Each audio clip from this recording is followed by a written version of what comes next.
Assalamualaikum warahmatullahi wabarakatuh.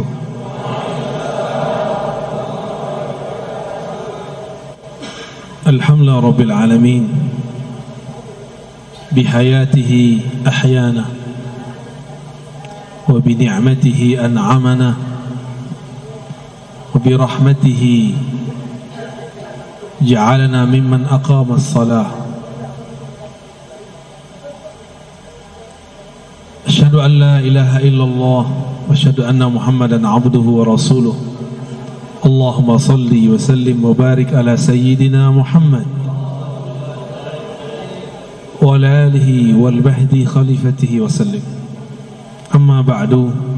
Allahumma bika asbahna wa bika amsayna wa bika nahya wa bika namut wa ilayka an-nushur. Bismillahilladzi la yadurru ma'a ismihi syai'un fil ardi wa la fis samaa'i wa huwas samiul 'alim. Na'udzu bikalimatillahi at-tammat min syarri ma khalaq. Allahumma inna nas'aluka khaira hadzal yawm wa khaira fihi wa ba'dah wa na'udzu bika min syarri hadzal yawm wa syarri ma fihi wa syarri ba'dah. Jamaah subuh yang dimuliakan Allah, kota Singkawang ya. Ini kota insyaallah diberkahi Allah. Karena jamaahnya masih banyak yang sholat subuh. Walaupun beda suku, beda agama banyak di sini, tapi pembeda kita dengan selain kita cuma satu. Beda kita bukan kopiah, bukan serban, bukan baju. Perbedaannya kita bangun lebih awal dari dia. Kita bangun lebih awal daripada dia. Dan inilah satu-satunya agama di alam semesta yang mengajarkan bangun bahkan sebelum orang seharusnya bangun. Bahkan surat kedua yang diturunkan, wahai orang berselimut, ya ayyuhal muzzammil qumil laila illa qalila. Bangunlah malam hari meskipun sedikit. Kalau oleh kata dokter kurang tidur kurang sehat badan, tapi kalau ahli rohani, jika mengurangi tidur dengan cara yang tepat, latihan yang tepat, lalu mengisinya dengan nama-nama Allah, ma'rifatullah, maka justru rohaninya tambah kuat, badannya memiliki kekuatan berlipat-lipat ya, kalau sudah terlatih dengan cara yang baik ya. Kalau enggak, nanti malam tadi tahajud, siang nanti ngomong, saya capek. Kenapa? Malam tadi tahajud jam 2. Enggak pakai caranya, enggak ada tekniknya. Segala sesuatu ada ilmunya. Jangan beramal dengan nafsu. Beramal itu justru untuk mengendalikan nafsu. Bapak Ibu yang bukan Allah, semoga majlis subuh ini betul-betul diberkahi oleh Allah Subhanahu wa ta'ala. Mau bahas tentang apa? Akidah, fikih, tasawuf. Torikoh, mau torikoh yang mana? Torikoh akhir zaman ya. Suatu kali saya datang ke suatu tempat. Dalam tanya jawab ada yang bertanya. Apa pertanyaannya? Apakah kita dapat cinta Allah dengan berzikir, dapat cinta Rasulullah dengan bersolawat? Saya lihat yang bertanya masih kecil, tapi pertanyaannya seperti orang yang sudah sedewasa. Mungkin dia dapat keberkahan sang wali yang ada dulu mengajar di pesantren itu. Dan juga mungkin ini pertanyaan seperti Jibril bertanya kepada Nabi Muhammad untuk mengajari siapa yang hadir. Atau mungkin yang lain. Wallahu a'lam bis-shawab. Yang pasti pertanyaannya, apakah dengan zikir kita jadi cinta Allah? Allah jadi cinta kita? Apakah dengan salawat kita dapat cinta Rasulullah? Lalu dengan izin Allah dan nikmat Allah saya menjawab, cinta Allah dulu baru berzikir, cinta Rasulullah dulu baru berselawat. Dari mana dalilnya? Dalilnya dari Quran, surat Muhammad sallallahu alaihi wasallam ayat 19. Fa'lam annahu la ilaha illallah. Fa'lam dulu. Al-Imam Al-Bukhari menerjemahkan kata fa'lam, al-ilmu qabla al-qawli wal-amal. Berilmu dulu baru katakan dan amalkan. Jangan dibalik. Beramal dulu baru berilmu, itu tidak tepat. Maka fa'lam, pelajari dulu siapa yang engkau sebut, baru sebut namanya. Maka ringanlah menyebut namanya. Mau 1000, 2000, 3000, 5000, 10.000, 70.000, ringan. Tapi kalau belum kenal namanya, 33 pun terasa berat. Kalau sudah cinta, jangankan duit 50.000, kalau kita punya 5M pun kita kasih. Tapi kalau belum kenal nih, traktir 5.000 pun kita berat. Benar. Itu baru makhluk, apalagi Khalik. Kalau belum kenal, ada orang telepon kita, bang jemput aku bang, malam hari, kita nggak kenal. Apa kita jawab? Siapa kau? Tapi kalau sudah kenal suaranya, ada Pak Adinda, maka kita jemput dia kalau kita sudah kenal. Karena kenal pasti cinta. Udah cinta baru berkata-kata dan beramal. Itulah makna daripada surat Muhammad ayat 19. Sayyidina Abu Bakar As-Siddiq setiap kali menyebut nama Allah, badannya langsung bergetar. Dia tidak sanggup mengeraskan suaranya. Maka dikenallah Sayyidina Abu Bakar As-Siddiq, zikirnya lembut. Dalam bahasa Arab, az-zikr al-khafi atau sirri, zikir yang sir, yang lembut. Karena dia kenal siapa yang dia sebut. Tapi Abu Bakar ditanya, apa yang disebut ma'rifat, mengenal Allah? Jawaban beliau, ketika engkau mengaku, semakin mengenalnya, semakin engkau mengaku bahwa pengetahuanmu tidak ada apa-apanya. Ini baru faham tauhid, pembagian sekian, baru faham sifat 20, sudah merasa alim. Belum, itu belum. Bahkan satu huruf pun itu ada nama, ada makna di dalamnya. Kita baca al-lafaz Allah, alif di situ sudah ada maknanya. Jika tidak ada maknanya, kenapa Allah mengatakan alif lam mim? Karena satu alif ada makna. Itulah perbedaan kitab suci ini dengan kitab suci yang lain. Kitab suci Al-Quran, jika diterjemahkan, terjemahannya bukan Quran, namanya terjemahan. Al-Qurannya bukan itu, karena terjemahan dari makhluk, sedang Quran bukan dari makhluk. Maka tidak sah sholat pakai terjemahan. Allahu Akbar, dengan nama Allah yang Maha Pengasih lagi Maha Penyayang. Segala puji milik Allah Rabbul Alamin, pencipta alam semesta. Enggak sah, sholatnya langsung batil. Ya, itu sholatnya langsung batil.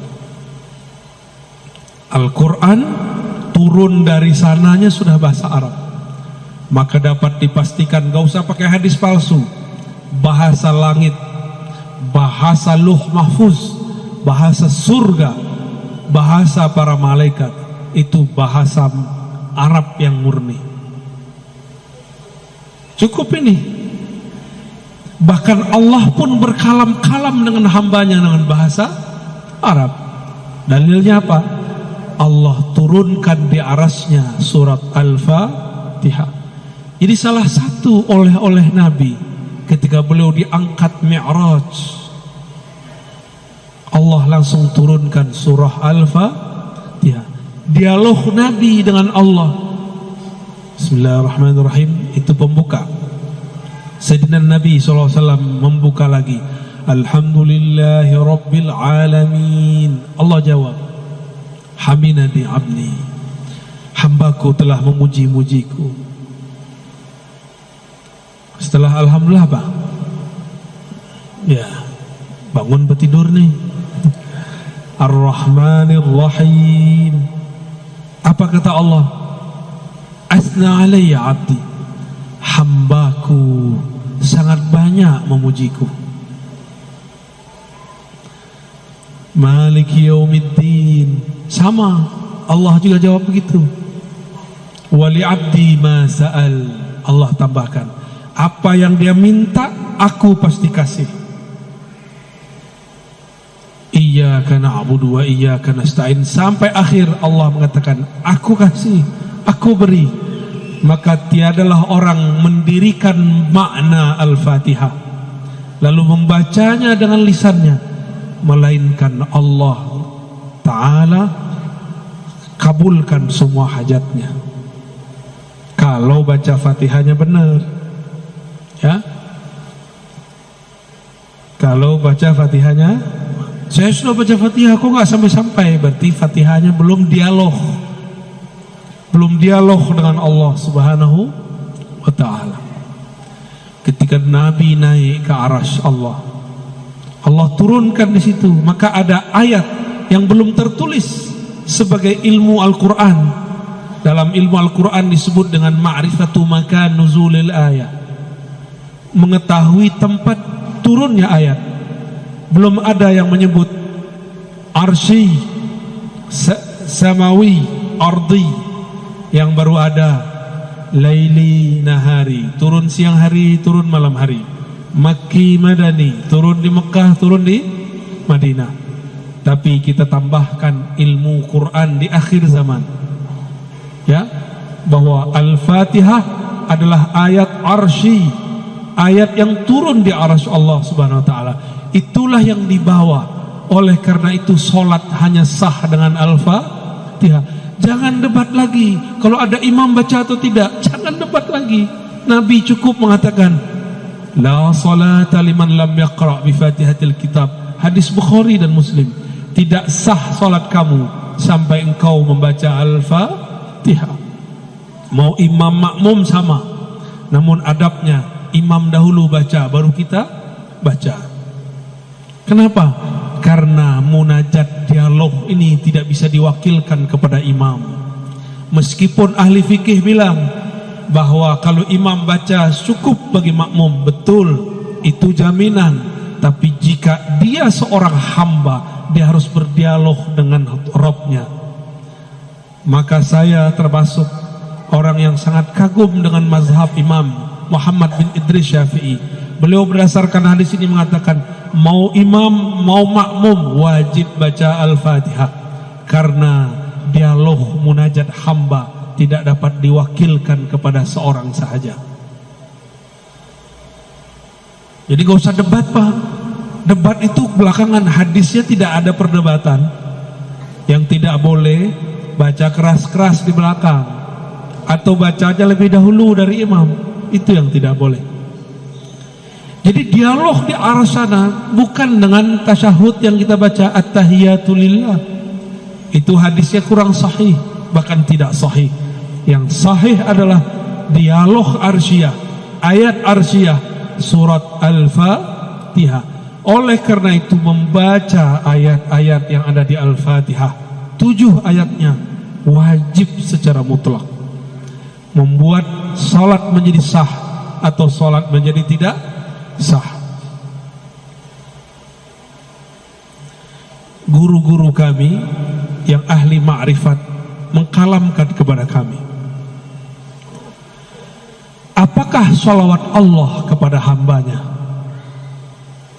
Maka beliau mengatakan, salawatullah ala abdihi suratul Fatihah. Salawat Allah kepada hambanya adalah turunnya surat Al-Fatihah. Salawat artinya turunnya rahmat. Dialog yang ada dalam Al-Fatihah membuat rahmat turun kepada pembacanya. Oleh karena itu, kalimat di hadisnya la salata, tidak dianggap salat. Liman la yaqra, liman lam yaqra, bagi yang tidak qara'a. Apa arti qara'a? Jama'a bainal zahir wal batin. Qara'a bahasa Arab artinya menggabungkan zahir dan batinnya, baru disebut qira'ah. Inna alaina jam'ahu wa qur'anah. Quran di situ artinya kumpulkan. Berarti orang yang disebut membaca Al-Quran, orang yang mengumpulkan batinnya dan zahirnya dalam satu lafaz.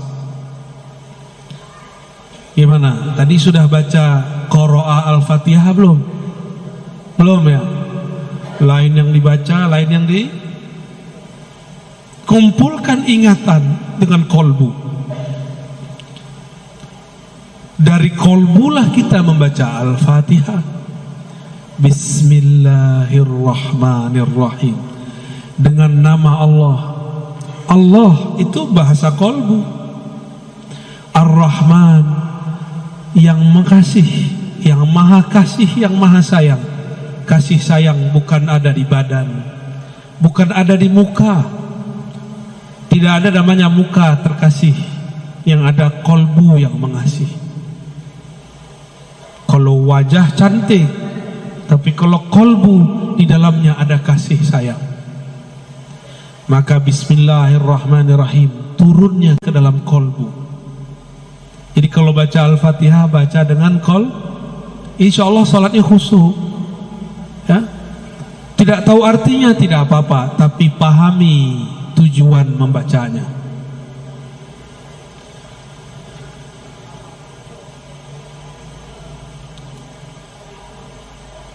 Lalu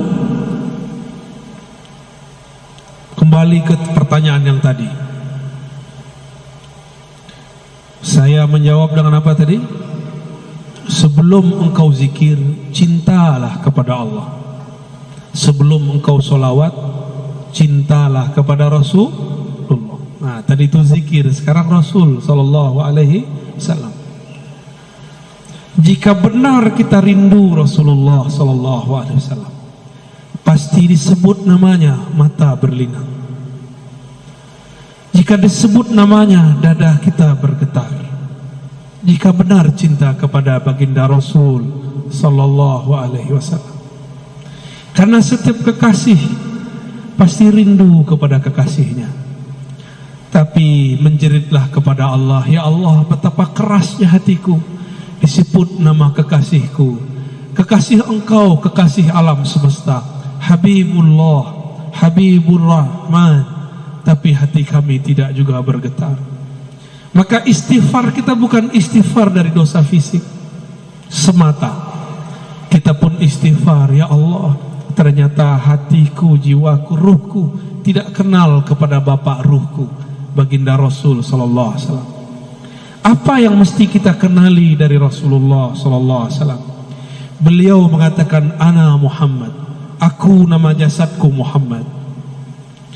Ana Ahmad, aku ruhku bernama Ahmad. Ana Aqib, aku tugas kerasulanku, kenabianku Aqib, penutup semua rasul dan nabi. Ana Mahi, aku pembawa syariat risalah, menghapus semua risalah terdahulu. Beliau menyebutkan hanya beberapa sifatnya, beberapa namanya. Maka sebanyak apa kita kenal namanya, sebanyak itulah kita kenal baginda Rasul Sallallahu Alaihi Wasallam. Tapi dari semua nama itu, yang paling inti adalah Muhammad Habibullah, Ahmad Ruhullah. Nabi Muhammad itu Habibullah, ruhnya adalah hembusan dari Allah. Dari hembusan itulah ruh kita ada. Itulah makna ayat, setelah aku ciptakan tubuh, nafakhtu fihi min ruhi, aku tiupkan ke dalam tubuh itu rohku, ruhullah Ahmad. Maka sumber ruh yang ada dalam diri ini bersumber dari ruh Ahmad. Maka kita ini adalah pecahan daripada ruh Ahmad. Kalau ruh ini bersumber dari Ahmad, tubuh ini bersumber dari ibu, maka kita sebut ibu kita ibu karena badan ini keluar dari badannya. Ruh kita keluar dari ruh Ahmad. Maka ulama kita ahli ma'rifat memberi istilah Ahmad Ummul Arwah, Ahmad Ummur Ruh. Ahmad adalah ibunya sekalian ruh.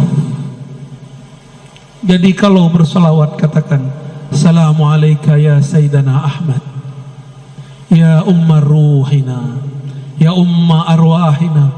Salam atas engkau wahai Sayyidina Ahmad, dari engkaulah ruh kami bersumber, engkaulah induk daripada ruh kami.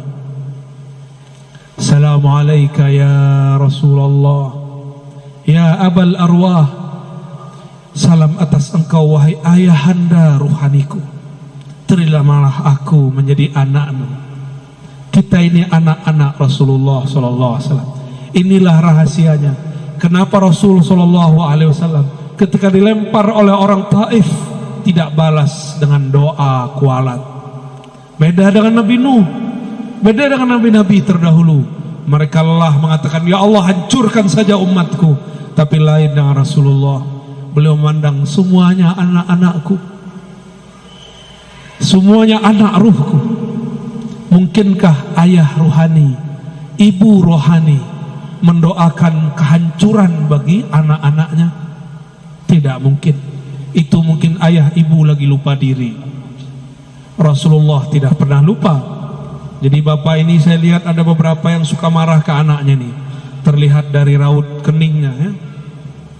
Semarah-marah kita jangan bilang matilah kau, jangan.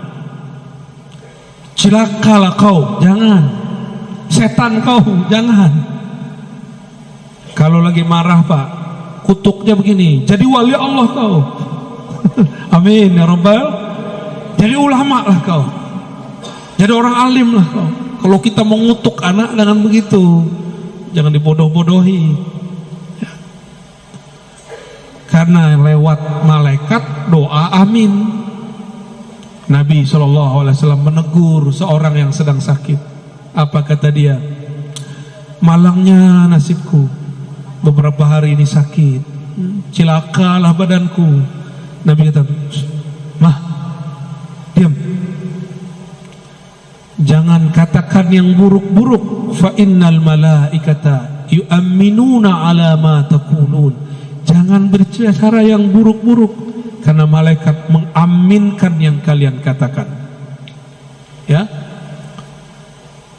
sepakat ya. Jangan ngutuk anak dengan yang buruk. Kalau ngutuk dengan yang baik pak. Baik. Sudah faham kenapa Nabi berbeda dengan Nabi Nuh. Walaupun umurnya 950 tahun, Nabi Muhammad cuma 63 tahun secara fisik, tapi rohani Nabi lebih tua dari Nabi Nuh. Ruhani Nabi Muhammad itu induknya ruh Nabi Nuh. Maka Nabi Nuh tidak sanggup melewati kemuliaan ruh Nabi Muhammad sallallahu alaihi wasallam. Maka kalau bersolawat pak, saya ijazahkan satu solawat, dibaca dalam hati. Assalamu alayka ya abati ya Rasulullah. Atau pakai tambah, Assalatu wassalamu alayka ya abati ya Rasulullah. Salawat dan salam atas engkau wahai ayahanda rohaniku Rasulullah sallallahu alaihi wasallam. Coba sama-sama. Assalatu wassalamu alayka ya abati ya Rasulullah. salam atas engkau, salam rindu atas engkau, wahai ayah ruhani kami. Terimalah kami menjadi anak-anak ruhanimu. Amin ya rabbal alamin. Al-Fatihah. Ar-Rahman Iyyaka na'budu Shiratal